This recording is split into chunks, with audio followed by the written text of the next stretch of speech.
Però al llarg de tants anys de teatre és lògic que hi hagi forces premis. A més, tenint en compte que és una entitat on el nivell del grup de teatre és francament bo. O sigui, potser no està bé que ho digui jo, però realment el nostre públic és fidel i és el nostre públic el que està convençut de que ve a veure teatre amb qualitat.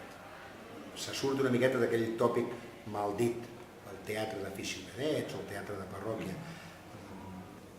Aquest grup de teatre, aquesta entitat és alguna més que tot això. Són 125 anys d'història i 140 a l'entitat.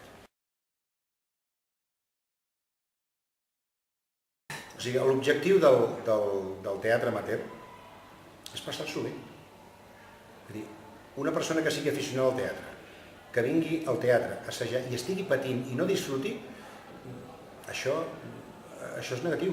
Això és negatiu. Per això, quan busco els repartiments, procuro que hi hagi molt bon rotllo,